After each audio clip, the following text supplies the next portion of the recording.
شهر رمضان الذي أنزل فيه القرآن هدى للناس وبينات من الهدى والفرقان فمن شهد منكم الشهر فليصم ومن كان مريضا أو على سفر فعدة من أيام أخر يريد الله بكم اليسر ولا يريد بكم العسر ولتكملوا العدة ولتكبروا الله على ما هداكم ولعلكم تشكرون. الحمد لله نحمده ونستعينه ونستغفره ونعوذ بالله من شرور أنفسنا ومن سيئات أعمالنا من يهده الله فلا مضل له ومن يضلل فلا هادي له أشهد أن لا إله إلا الله وحده لا شريك له وأشهد أن محمدا عبده ورسوله أما بعد. ní àárọ̀ tòní abala táwọn máa yẹ̀wò nínú tírà wa sífàtù sọ́mi nàbí sallallahu alayhi wa alihi wa sallam, ìròyìn bí anábi sallallahu alayhi wa sallam ṣe ń gbààwẹ̀. Abala táwọn máa yẹ̀wò náà ni waqtu sawm, lójúmọ́ àbí lọ́jọ́ ayé tàbá ti jí tá fi sùn tá tó fi jí, àsìkò gan la fi wọ́n ń gbààwẹ̀ nínú gbogbo wákàtí mẹ́rìnlélógún tó ń bẹ lójúmọ́ kan. Wákàtí mélòó la fi máa ń gbààwẹ̀? Wọ́n ní kana ashabu nabiyil ummi Muhammad sallallahu alaihi wasallam, láwọn sàábí ànábì wa tí ó máa kọ tí ó máa kà sallallahu alaihi wasallam, kanu idha kana ahaduhum sa'iman, tí kan wọ́n bá ń gbààwẹ̀ ẹbọ fa hadara al-iftara, ó wá bára rẹ̀ lásìkò àbí fàhádọ̀ lè tọ́rù àsìkò ìsinu, ó wá tó nírọ̀lẹ́ yakulu wa yashrabu wa yatuna nisa, wọ́n máa jẹ lọ wọ́n máa mú lọ wọ́n máa báyàwó sípọ̀ lọ ma lam yanamu, lódò wọn bá tí wọn ò bá tí ì sùn. fa idha nama ahaduhu qabla tanawulihi ta'am al-asha, ṣùgbọ́n tí kan nu wọn bá lọ sùn pẹ́rẹ́ ṣáájú kó tó jóúnjẹ alẹ́, lam yahila lahu an yaf'ala min dhalika shay'an ila mithliha, kò ní lẹ́tọ̀ọ́ fún kó sì kankan nù ta sọyẹn má, kò ní lè jẹ má, kò ní lè mú má, kò ní lè súnmọ́yàwó má, tí ó fi di òru tó jọrọ ẹ̀, tó fi di àárọ̀ ọjọ́ kejì àbí tó fi di ìrọ̀lẹ́ ọjọ́ kejì, nígbà tí òun bá tún wọ̀ lọ́jọ́ kejì. wọ́n ní ṣùgbọ́n fa wasi'atuhum rahmatu rabbikal azizil wahhab, ṣùgbọ́n kí ọlọ́wọ́ bá wọn ó padà lé wọn bá ọba al-aziz, ọba tí àríró ẹ̀rí, al-wahhab, ọba tó máa ń tani lọ́rẹ. farakhasa lahum bidhalika, ó wá ṣe ìdẹ̀kùn fún wọn ní abala bẹ̀yẹn. fafarihu, inú àwọn sàábí dùn. yufassilu dhalika al-hadithul ati, hadith tàbí káyì ó tún ṣàlàyé ọ̀rọ̀ yìí, ó tún ṣàlàyé síwájú sí i. عن البراء رضي الله تعالى عنه، أتى البراء بن حازم نعم صحابي النبي دادا كل ودنا قبا يونسي قال كان أصحاب النبي صلى الله عليه وسلم إذا كان الرجل صائما، أني عن صحابي النبي تكنوا وبنغاوي فحضر الإفطار، أسكو إفطار واتو فقام قبل أن يفطر لم يأكل ليلته wala yawmahu hatta yumsiya, tó bá fi lọ sùn pẹ́rẹ́ ṣáájú kó tó sínú ní alẹ́ ìjọ yẹn, tó bá jí lẹ́yìn ìgbà náà kò ní lè jẹ mọ́, kò sí ní lè jẹun náà mọ́ tílẹ̀ bá tún mọ́ tí wọ́n ti bọ́ sójú àwẹ̀ hatta yumsiya, tí ó fi dìrọ̀lẹ́ ìjọ kejì.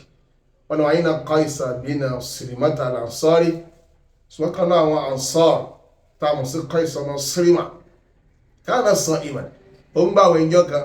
falama hadara al-iftar, àsìkò iftar wá tó, ata imra'ata, ọlọ́báyàwó ẹ̀ faqala laha indaki ta'am, ó níyàwó mi sóúnjẹ wà tí wàá fi sínú tí wàá jẹ lẹ́yìn tí mo ti gbààwẹ̀ yìí.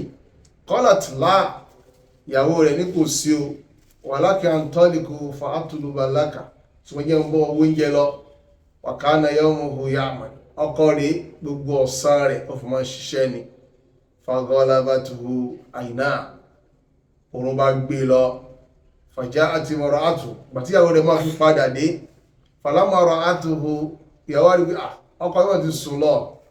qalat khibatun laka, ìyàwó ní ó tán, ó ti bọ̀ ọ́, pé tiẹ̀ ti bọ̀ ọ́, torí mọ̀ yìí pé òun tó fi sọ ni pé ẹ bá ń gbààwẹ̀ tí o bá tí ì jẹun lásìkò tó yẹ kó jẹun fún iftar, tó a fi lè sùn pẹ́rẹ́ báyìí, ó tún di ó di iftar ọjọ́ kejì.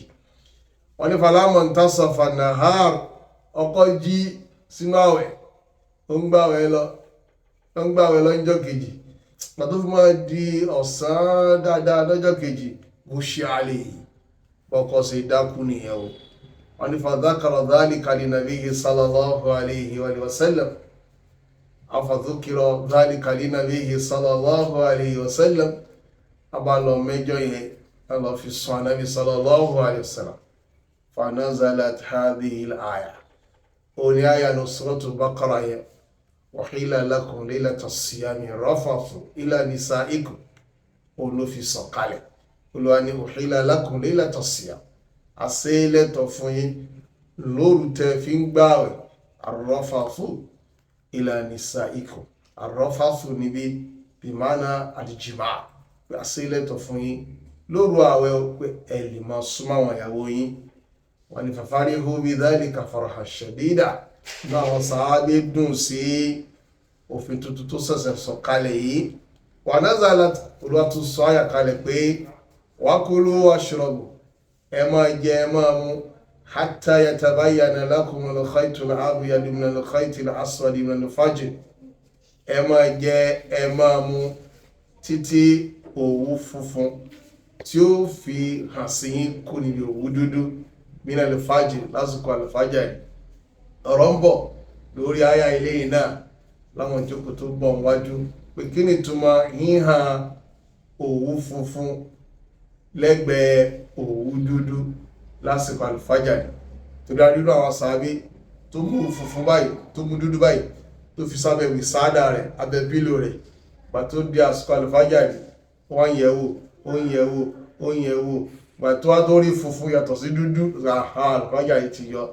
ṣùgbọ́n Ànábì sallallahu alayhi wa sallam jẹ́ padà mọ̀ pé ìtòlúwa wa jalla subhana tó gbà lérò kọ́ nìyẹn. wọ́n ní wa inna hadhihi rahmatan rabbaniyatan, wọ́n ní ìkẹ́ ńlá tó bẹ dẹ́dà jalla subhanahu wa ta'ala allati afragaha ra'ufur rahim ala ibadihi al-mukhbitin, tòlúwa tó fi bu àwọn ẹrú rẹ̀ al-muwahhidun tó mọ̀ lọ́kàn ṣoṣo, alladhina qalu sami'na wa ata'na, àwọn ẹrú rẹ̀ tó máa ń sọ pé àwa gbọ́ àwa tẹ̀lé. ghufranaka rabbana, àforíjì rẹ̀ là ń wá Olúwa wa ilaykal masir, ọ̀dọ̀ rẹ̀ sì ní ìpadàbọ̀ sí. àwọn ẹrú tẹ́gbẹ́rú gbólóhùn tó máa ń jáde lẹ́nu wọn òlélẹ̀. ìkẹ́ yìí Olúwa ẹ̀dẹ́dẹ̀ jalla subhanahu wa ta'ala òun ló ṣe fún wọn. ìyẹn wá jámọ̀ yìí pé tuhadid ma'alima yawmi sa'im, àwọn àdìsítà mọ́ yẹn ó ń sàlẹ̀ fún wa kí ni gbèdéke àsìkò tá a fi mọ́ ń gbààwẹ̀ lójúmọ́, pé ibtida'ahu wa intihahu, àsìkò ni yóò bẹ̀rẹ̀, àsìkò ni yóò parí. wa annahu min tabayyun al-fajr, òun náà ni pé àwẹ̀ gbígbà yóò bẹ̀rẹ̀ lójúmọ́ o nígbà tá àlùfájàrí bá ti hàn. ọ̀rọ̀ ń bọ̀ lórí híhàn àlùfájàrí yẹn, tó pọ̀pọ̀lọpọ̀ mùsùlùmí ọmọ sàṣìṣe ń bẹ̀ yẹn. wọ́n lè máa jẹ sààrì ní aago mẹ́ta láyé jẹun, aago kan òru náà àwọn ti jẹun kílẹ̀ tó mọ́, ìbí tó máa pa wọ́n padà. so àlàyé mọ̀ lórí kíláàsì kò tí àlùfájàrí tí ó jáde, ìgbà ló máa ń jáde. so àwẹ̀ ó bẹ̀rẹ̀ lásìkò tó bá ti hàn dáadáa pàlùfájàrí ti jáde, ìlà ìdìbárì náà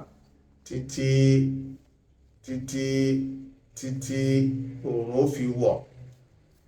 wàkìbáni lẹ́yìn òun máa wọ̀ òòrùn ó sì bẹ̀rẹ̀ sí máa bọ̀ wàtàwárí kúrúsù shams ìgbà yẹn ni kúrúsù shams kí ní háàkì òòrùn yẹn ẹ̀mí tó rùn máa ń wọ̀ lọ́rí ẹ̀mí pé háàkì yẹn lọ déédéé háàkì yẹn yóò mọ̀ ara déédéé tí kúrúsù yẹn bá fi lè wọnú hijab tó wọnú gàgá táàrí mọ́ class àwọn ọjọ́ náà ti gíní ó ti parí ọ̀rọ̀ ń bọ̀ ń bí àwọn ẹ̀kọ́ tó rọ̀ mọ́ bó la sì máa ń jẹ sààrì bó la sì máa ń ṣe iftar àbílẹ̀dẹ́là kí ó sọ ẹ̀mí wa lórí dáadáa àmọ́dómísọ tó bá di àwọn ìjókòó tó ń bọ̀ a sọ̀rọ̀ lórí kí ni àgbọ́yé al-khaytul abyadu wal-khaytul aswadu kí la àgbọ́yé rẹ̀ a sì sọ̀rọ̀ nípa àlìfájùrù